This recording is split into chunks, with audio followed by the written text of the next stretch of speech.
warahmatullahi wabarakatuh. Saya Asifah Maharani. Saya Supadesriani. Dan siang ini kita akan mewawancarai tentang penegakan hukum yang berkeadilan di Indonesia. Baik, di sini ada narasumber yaitu Ibu Nurhayati Dina, MPD. Baik, selamat siang Ibu. Selamat siang. Di sini kami dari Program Studi Pendidikan Sejarah di Universitas Muhammadiyah Palembang. Di sini kami ingin mewawancarai Ibu tentang dua poin yang ada yang berkeadilan di Indonesia. Yang pertama itu, mengapa penegakan hukum yang berkeadilan menjadi salah satu masalah yang esensial dalam pembangunan masyarakat.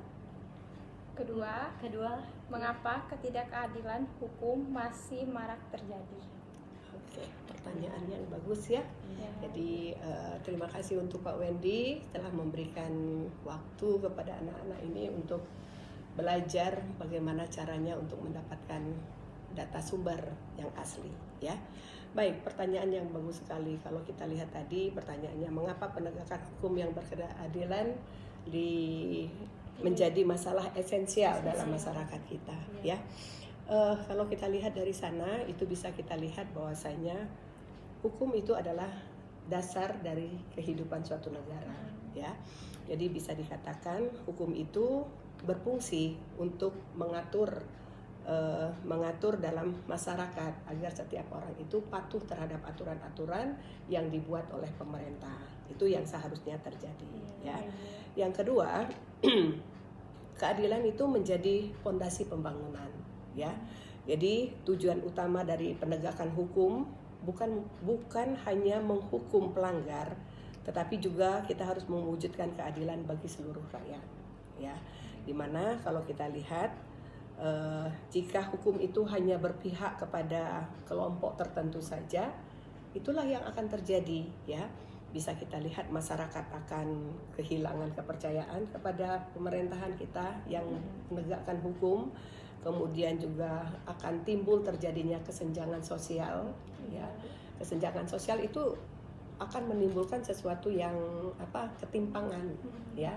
Jadi makanya di sana sering terjadi adanya esensial tadi. Terus yang ketiga juga pembangunan tidak akan bisa berjalan dengan merata. Karena apa? Karena dalam satu pemerintahan, seorang pemerintah itu dia harus berkeadilan ya. Baik, yang ketiga kalau kita lihat ya, ketiga itu penegakan hukum yang lemah menghambat pembangunan ekonomi. Nah, jadi bisa kita lihat bahwasanya perkembangan perekonomian di Indonesia ini itu bisa dikatakan tergantung dengan adanya investor, di mana investor itu dia akan jauh lebih percaya lagi menanamkan modal mereka ke negara kita, ke tempat kita, kalau mereka melihat bahwasanya hukum itu berjalan dengan baik. Itu yang contohnya. Kemudian lagi juga yang kedua juga bisa kita lihat itu banyak sekali terjadinya KKN, korupsi, kolusi, dan nepotisme. Dan ini bisa dikatakan ini menjadi lemah penegakan hukum kita ya. Karena bisa kita lihat nepotisme itu tidak bisa hilang sepertinya ya, tapi seharusnya itu tidak bercokol di negara kita ini. Seharusnya begitu ya. Tetapi secara tidak langsung KKN inilah yang menjadikan kita menjadi lemah. Kemudian juga yang keempat bisa kita lihat bahwasanya menjamin pelindungan hak asasi manusia, di mana kita ketahui bahwasanya setiap manusia itu punya hak asasi ya. Hak asasi itu melekat dalam setiap tubuh manusia ya. Dia punya hak di mana hak-haknya itu harus dijamin oleh negara kita ya. Kita lihat bahwasanya setiap warga negara Indonesia ini secara tidak langsung dia harus punya kedudukan yang sama di mata hukum ya. Jadi seharusnya tidak tanpa memandang.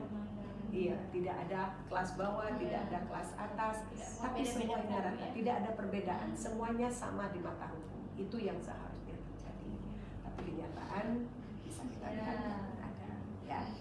Kemudian lagi juga yang kelima itu bisa kita lihat dia bisa menjadi landasan bagi pembangunan yang berkelanjutan ya. karena bisa kita lihat negara Indonesia ini adalah negara yang besar, ya. Jadi kita dari dulu, dari pertama kali kita merdeka, sebelum-sebelumnya juga kita sudah mulai membangun negara kita ini, ya. Jadi pembangunan ini bukan hanya pembangunan fisik, ya. Jadi kalau dia pembangunan fisik itu dia berupa pembangunan jalan, pembangunan gedung-gedung itu. Tapi ternyata bukan itu saja yang harus kita bangun, banyak, ya. Kita lihat juga itu harus ada hukum juga kita bangun. Tanpa adanya hukum yang berkeadilan, maka pembangunan itu tidak akan bisa bertahan lama, ya. Kenapa demikian? Karena bisa kita lihat pembangunan dia harus ada dilandasi oleh hukum. Karena negara kita adalah negara hukum, makanya pembangunan juga pun harus dilandasi oleh hukum itu tadi. Iya, itu yang jelas bisa kita lihat di sana. Ya, itu pertanyaan yang pertama tadi. Di mana tadi mengapa penegakan hukum yang berkeadilan menjadi masalah yang esensial tadi. Ya, jadi ada beberapa hal tadi yang seperti Ibu jelaskan itu tadi, ada 5 poin yang bisa kita jelaskan. Kemudian kita memasuki pertanyaan yang kedua tadi. Apa tadi? Mengapa kasus ketidakadilan terjadi? Iya, itu juga pertanyaan yang sangat baik, ya, dan itu juga berkaitan dengan kasus-kasus yang sering terjadi di sekitar kita, bahkan dalam waktu-waktu yang tidak jauh yang kita alami sekarang. Nah, alasannya mengapa ketidakadilan hukum itu masih sering terjadi, itu bisa disebabkan karena penegakan hukum belum tegas dan belum konsisten, ya. Dalam arti kata bahwasanya seringkali kita lihat bahwasanya hukum itu tidak ditegakkan secara sama, ya. Iya, makanya seringkali kita dengarkan ada satu pendapat yang mengatakan bahwasanya hukum yang ada di Indonesia ini dia tidak rata. Dia bisa tajamnya ke bawah, tapi dia akan menjadi tumpul ke atas. Tahu kan maknanya itu kan? Artinya di sana tidak, pemberlakuannya itu tidak sama, ya. Seharusnya itu tidak terjadi, tetapi itulah kenyataannya. Ya, tumpul ke atas, tapi dia akan menjadi tajam ke bawah, ya. Yang kedua bisa juga kita lihat itu masih adanya KKN tadi, sama seperti jawaban yang pertama tadi, ya. KKN ini tidak bisa kita hilangkan karena KKN ini merupakan benih-benih yang ditimbulkan dari masa penjajahan dulu. Korupsi, kolusi, nepotisme, ya. Artinya apa? Korupsi itu menjadi satu hal yang melemahkan, ya, melemahkan karena mereka bisa dikatakan melakukan satu korupsi itu karena mereka merasa kekurangan terus. Iya, karena adanya korupsi ini, inilah menjadikan mereka menjadi hancur. Itulah yang terjadi di POC, ya.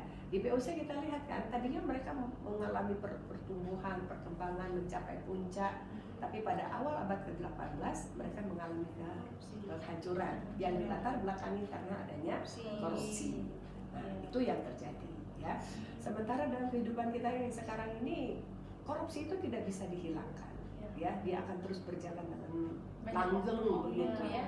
Iya, tapi tidak semua orang, ya, tidak semua orang melakukan korupsi. Hanya oknum-oknum saja yang merasa kurang tercukup, yang merasa tidak puas, yang merasa kurang tadi, dia akan mencari berbagai macam cara untuk memenuhi kebutuhannya. Salah satunya adalah korupsi. Padahal korupsi adalah yang dilarang di negara kita, ya. Kemudian lagi, kenapa kasus ketidakadilan itu masih marak terjadi seperti sekarang itu terjadi karena kesadaran hukum masyarakat itu sendiri masih sangat rendah, ya. Padahal kita negara Indonesia ini adalah negara hukum, ya. Tapi masih banyak sekali masyarakat Indonesia ini masih kurang ataupun tidak sadar hukum. Tidak sadar hukum itu dalam arti kata mereka di sini tidak paham, tidak mengetahui apa yang harus mereka lakukan, ya.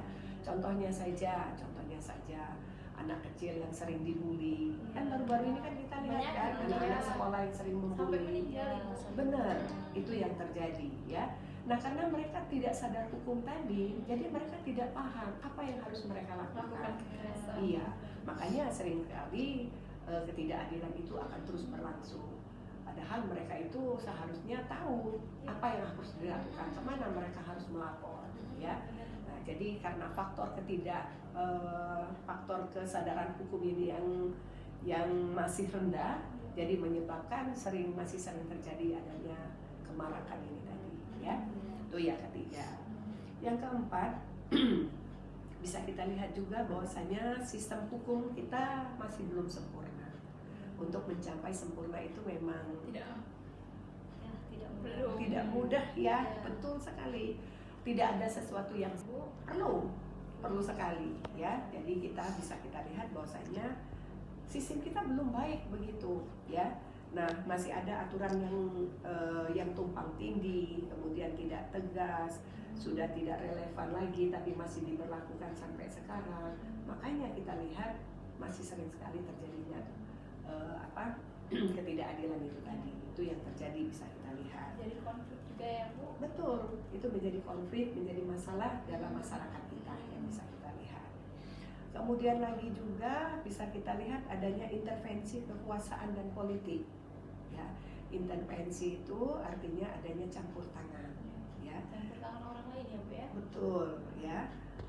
Campur tangan intervensi itu contohnya ya, seseorang melakukan satu kesalahan karena yang melakukan ini adalah satu keluarga dari kepolisian lah, entah dari yang tahu tentang hukum, maka mereka langsung campur tangan, ya. Padahal sang pelaku, ya Bu ya. sang pelaku ini tadi salah kan, tapi karena adanya intervensi ini tadi, maka ini mereka membela untuk kebenaran, padahal salah itu tadi. Jadi karena adanya campur tangan, adanya intervensi kekuasaan dan politik ini tadi, maka itulah yang terjadi. Ketidakadilan itu makin sering terjadi, bisa kita lihat. Ya, sementara masyarakat ini tadi juga masih belum sadar hukum juga mereka itu tadi. Itu yang jelas bisa kita lihat di sana. Ya, artinya kasus ketidakadilan hukum ini masih marak terjadi karena lemahnya penegakan hukum. Ya, masih adanya KKN tadi, kemudian adanya intervensi politik, adanya intervensi hukum politik dan hukum tadi. Kemudian lagi yang paling penting sekali adalah rendahnya kesadaran hukum dari masyarakat itu sendiri. Ya, itu yang Ibu bisa jawab dari pertanyaan yang kamu tanyakan.